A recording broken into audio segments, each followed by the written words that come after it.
Good morning, brothers and sisters, or good afternoon, rather, just now, a little afternoon.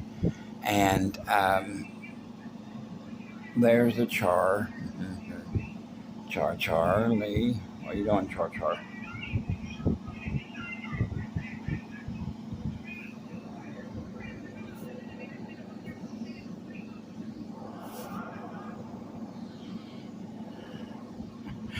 That's an up close personal look at Char. You gonna lay down? Go ahead. Daddy's got to use his arm right now, bud. I got to hold the camera in it. Now, enough with that. Okay, I had to put my arm down because I think he wants to lay down on my arm, so I have to let him do that. Go ahead, baby. He has been making all kinds of racket over there in the closet, which you can see the door right. Well, where is it at? Right there. That door's got that's to our coat closet. And if there's anything in the floor in there, he tries to grab it, and you can hear him making noise. And it sounded like someone was uh, trying to like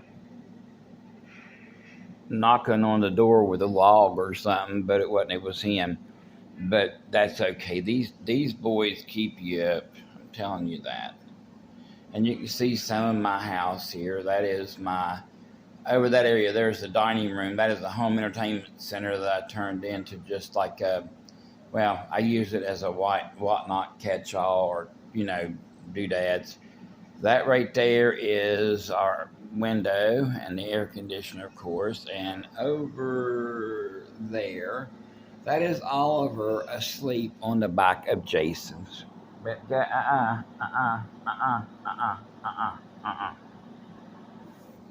Now he's getting mischievous. Oh well, talking about Oliver. I mean, not Oliver, but you. He's something special. Now I do love him. I do love my baby. These little fellas right here. Those are a gift from God. All animals are. Now I know there's people that aren't cat lovers, but I got news for you. With me, I love cats. I do. They're not the kind of animal that wants to be smothered or they don't want to be constantly around somebody. Like my cats will go off and lay by themselves. But when they want to be near me, as you can see right here, he lays on my arm. That's what I had to let him. That's what I had to do was let him lay on. There's my thumb right there. I had to let him lay like that. And most of the time, if I go to move my arm, he'll take his front paws and hug it so tight. Like he really hugs it. Like, no, you ain't going nowhere. This is my arm, not yours now. But anyway, I love my cats. I thank God for my fur babies and my baby in the room here, my brother Jason. Brothers and sisters. Sorry, I about fell over there. Um, I'm also supposed to be getting me a Chihuahua, and I can't remember what the other kind of breed is. It's a mixed breed Chihuahua, and I think Bass Hound or something like that. It's got a Chihuahua face, but it has a bigger body than Chihuahuas do. And her name is Jasmine. Now, I haven't got her yet, but I mean, I've gotten all of her stuff she needs, like her food, her treats, her collar, her leash that she can be left, like put her outside there and let her, walk around or whatever. But I'm not going to put her out there and leave her out there because I don't want her bringing fleas back in the house. So I'll take her out there and let her use the bathroom or, what have you. And then I will bring her back in. Anyway, enough about the animals. Anyhow, I was going to tell you guys,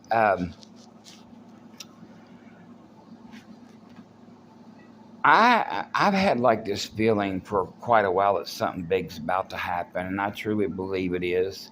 Could it be the rapture? Yeah, it could be. Do I know that it is? No. No man knoweth when that's going to happen. But we know that we're in the season for it.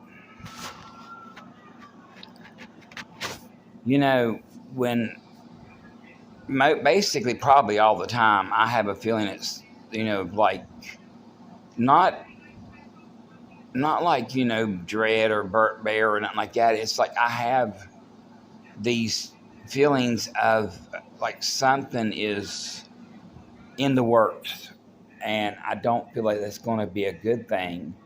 And I think pretty much the whole world is involved in that at that point. But the thing that gets me is like I'll sit here and I try to watch certain things on TV like that right there. That's just a guy that scraps cars and stuff. Then I watch true crime and I watch funny videos, stuff like that. And if I hear any kind of vulgar language, I stop it and I don't listen to that kind of stuff anymore. But what are you doing? Getting down? Okay, baby. Okay, he decided to get down. What he did. Okay. Oh, goodness. All right, baby. All right, so now, Lord, please direct me into what I need to say. Lord, give me the words. Let them be yours, and let them glorify you in Jesus' mighty name. Amen. Brothers and sisters, I feel like I could cry most of the time. And it's because there's so much evil in this world. I mean, it is like bukus of evil. Evil, not eagle. But anyway, with everything that's going on, people think that this is just going back to what, in the world here we consider to be normal. Well, normal flew out the window a long time ago. I don't think, when you look at the meaning of the word normal, I don't think our world has ever been normal. I mean, we may have normalities in our lives, but not. I don't truly believe that we have like normal things, in the world, because everything's always chaotic. Now, when we were kids growing up in the 70s and 80s, you think about it, there was times of normal where you felt like a kid. Everything was normal to you. The way your mom, cooked, the way your mom took care of you, and we had a very good mom. We really did. We had an awesome mother and awesome dad too. Thank God for both of them. This coming August, they'll be gone 21 years.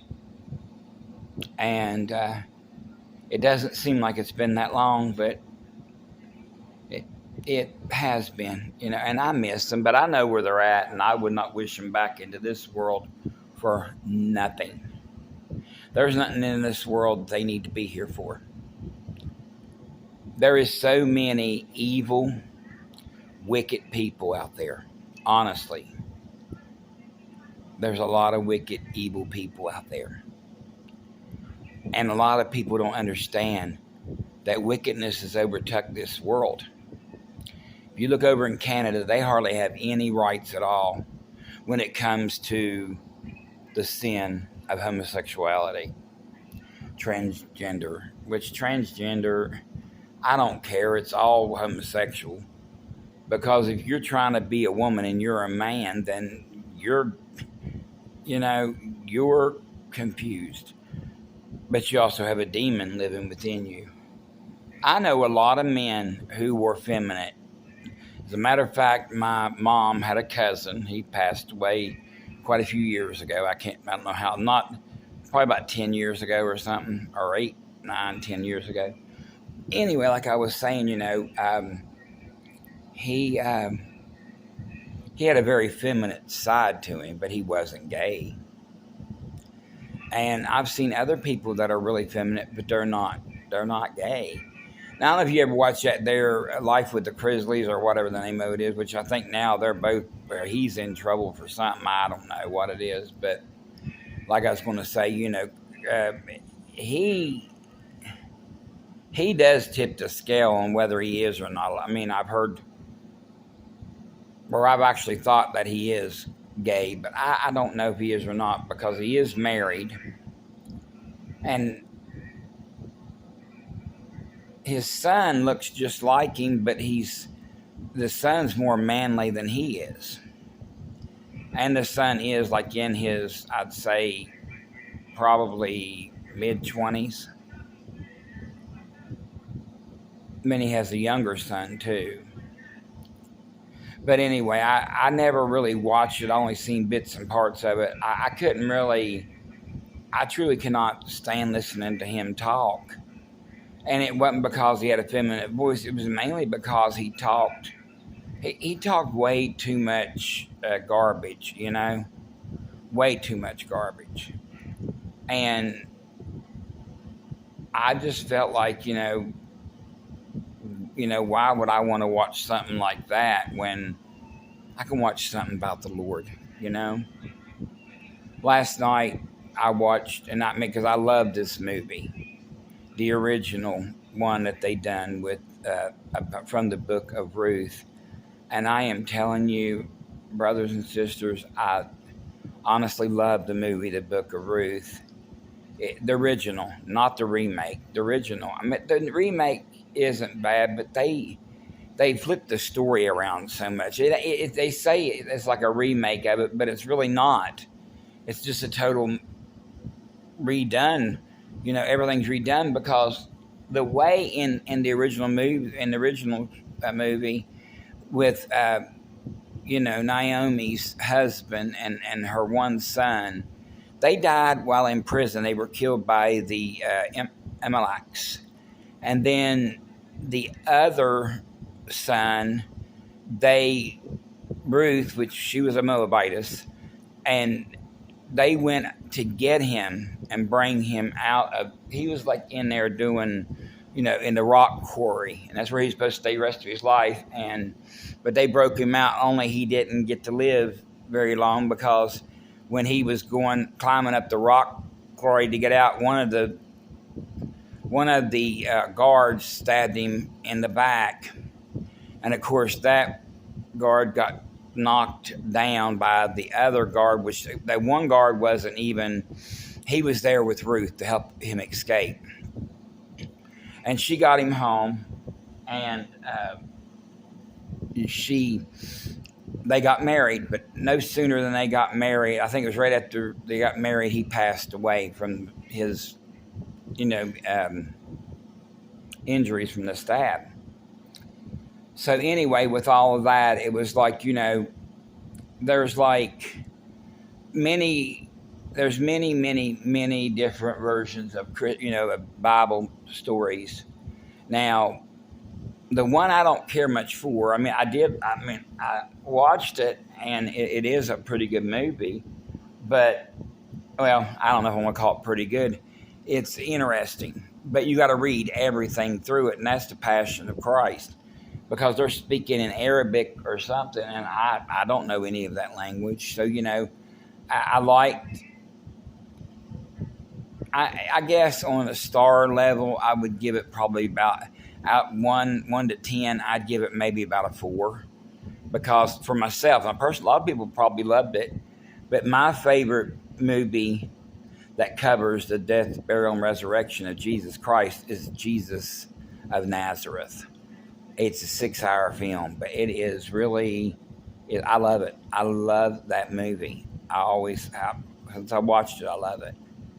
And I also like The Life of Jesus. And there's others, like you can watch the book of Matthew be played out, and as you're watching it, but it doesn't really have a lot of talking. It has narrations in it. I mean, there is some, I think, talking here and there, but mainly it's narration talking. It's not the characters on the screen. But that's good. And then I also liked the only one I never really have seen is Sodom and Gomorrah, which it is out there, but I've never watched it, and I don't really think I'd want to, because I don't want to see, I really don't want to see, people acting gay, because honestly be true with you, it kind of makes me sick. And it's mainly because I was in that lifestyle. I know how it is, and I know how you're blinded by the lie of the devil, but no one wants to hear the truth. And everything the Bible says that will happen before Christ returns is now happening right before our eyes. I mean, if you look around, look out, look everywhere, you know that the signs are being fulfilled right before our eyes. I mean, Israel became a nation in 1948, okay? That's mighty. That's like a generation between 70 to 80. So it's in a generation stretch right there. And if you think about the time period, no man knoweth the hour, but we can tell we're close to it, because I think whenever it gets to the point where there's only 7 years left before it hits the 6,000 into 7,000, that's when the tribulation starts. Then after the tribulation it ends, we have the 1,000-year millennial reign with Christ, and he does set up his kingdom here on this earth, the New Jerusalem. Now, none of us can imagine exactly, in any way, what exactly would be like, what would be actually the 1,000-year millennial reign. How would it be? What would it be like? No one can imagine that. No one really should imagine it. Really, be truthful with you, nobody should, because you don't want to make estimates on something that you have no idea about, or guesstimations. But, and I do use words that some people might not know, but it's my kind of way I talk, Words that I can actually get out without mispronouncing them. Now, I do say words like I used to not be able to say apocalypse, and an acquaintance of mine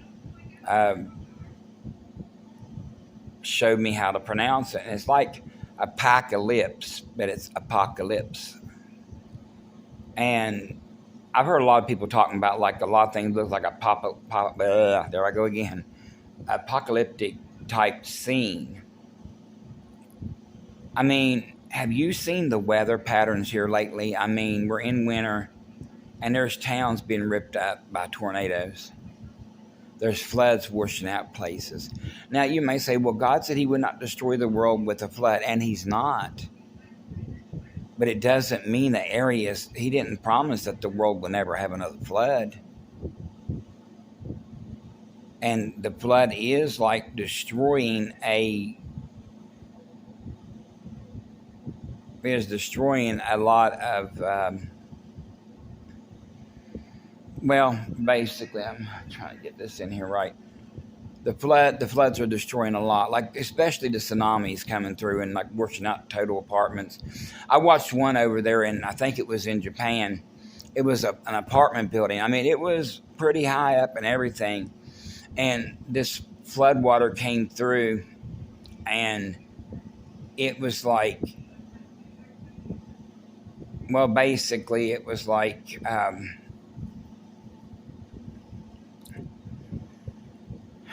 It was standing there, and you watched the water dig out the foundation, like the dirt underneath it, and this building just collapsed right in the water. I don't think anybody was in it. I do believe it was people's home at the time, but I don't think anybody was actually in the building. I think they all got out, or maybe it was a vacant building. I really don't know, but I think, if I understand correctly, they said that it was an apartment building where people were tenants in it. But, and then I've seen other things too. I mean, like, they've already got the Temple Mountain spot. They've got all the stuff to do to build the temple and start doing sacrifice. They've already got the red heifer without a blemish. That's, they're talking about, sacrificing it. And you may wonder, which is something that kind of gets me. I don't understand how the Jewish people have have not been, sacrificing all this time animals, because from the time that Christ came to earth until the time that we go up to be with Christ, there is like this period in between when he came and him coming back to get us, that there has not been any kind of sacrifice in the way of sin, but there had been a sacrifices in a satanic, wicked, evil belief, and they've actually sacrificed babies and stuff like that, but it never gets known. Just like they said that, in now I'm going to say what I've heard. Don't quote me verbatim on this, but they said that, like, when it comes to the Roman Catholic out in Rome there, that they actually sacrifice kids. I don't know that they do. I've never seen it personally, but if they do, people need to open up and look and think about it. Would you want your child put into that? If I had a kid, I wouldn't want them in none of that stuff, because it's nasty. Not to mention the fact that they had their own rabbis, or not rabbi, but I don't want to call them rabbi. I want to call them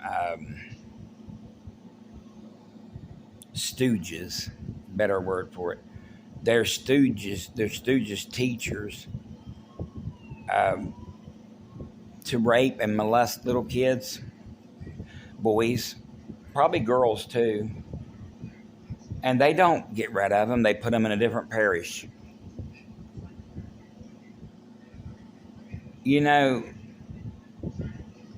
It's weird how everything's just like it is right now, because we can tell by looking around the world that we're in the final stretch of the last days before the 7-year tribulation, and we know that it's right on upon us. There's the other baby. See what he does? You were sleeping good over there, baby. Why didn't you stay over and sleep? Now let everybody see you. Everybody see the baby. But anyway, getting back to what I was saying. With everything being as is now, people are too encased in the world. They're like, they've got their total... everything is about fun in the world, and I don't see any fun in this world.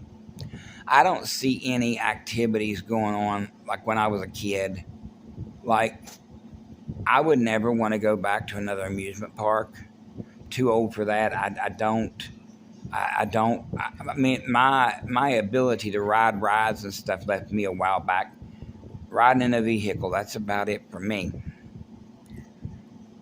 while I'm here on this earth, because when I was younger, I wasn't so much scared of heights, but now I fear them. I can't even watch a movie too long if it shows like looking over a building or anything like that. It gets me makes me woozy and dizzy, and I can't do that. And I really couldn't picture me getting on a roller coaster or anything like that. I think the last amusement ride I rode was a carousel. That is basically the last one I rode, was a carousel. And that's been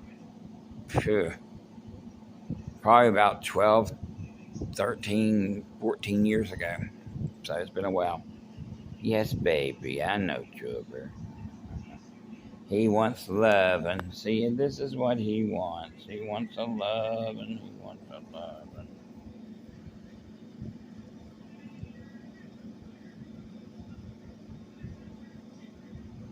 That's how my babies are. Every animal has its own attitude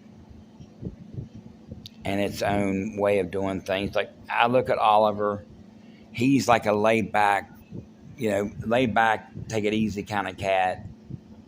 Char is more the rambunctious one with also the same kind of attitude, laid back, but he likes to play.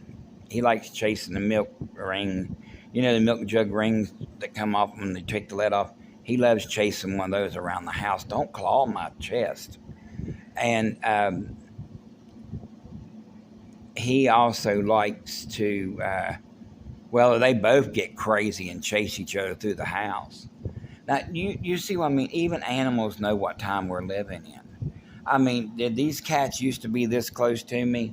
Well, I mean, they've always gotten up and laid near me, since even when I lived up in the trailer on the pike, they'd get up and lay with me.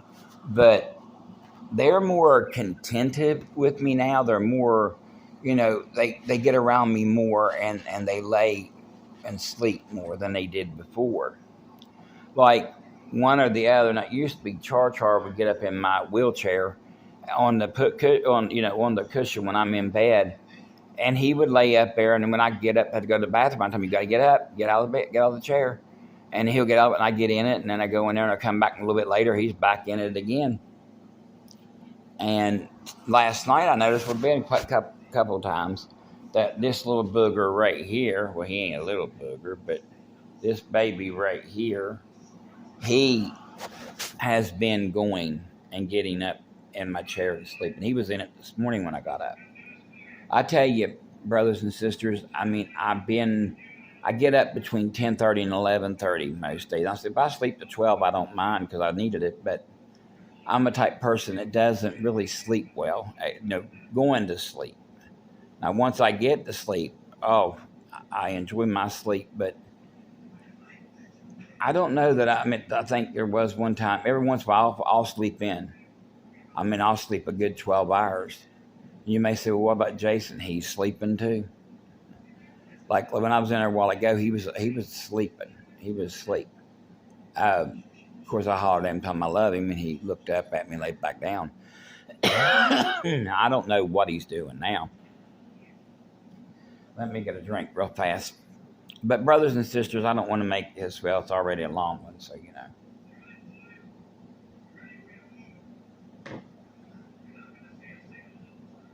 This is like, if you think about it, this is just one of our talks with some tidbits of information in it. Brothers and sisters, I'm going to ask you right now to please continue praying for the lost. We don't know the hour of the day that the trumpet's going to sound, but it's getting ready to any day now. Honestly, it is getting ready to any day now. It could be next year, it could be 5 years away, but I don't really see it being that far off. But like I say, none of us knows God's timing. So, sorry. Brothers and sisters, thank you for listening. Please like and subscribe if you haven't been here before. And please like the video and share. I find that it gets out more if you watch it and share it and other people see it. Feel free to share it. For someone that would need to hear what I'm saying. And I'm not authority at all. I'm not an authority on anything. But I love the Lord, and I just want to share what I feel, what I see, what I know. And you know what? People's noses look bigger than they are. I don't know what made me say that. I think because this guy on the TV, his nose looked like it take up half his face, but it really don't. That's a stupid thing to go off on, ain't it? Talk about a rabbit trail. Oh, my goodness. But anyway, I love you all. Keep your nose up. Keep your eyes focused on the eastern sky because Jesus is coming. We may not know the hour or the day, but we know by these signs his time is drawing near, even at the door. God bless you all and have a wonderful day. Bye.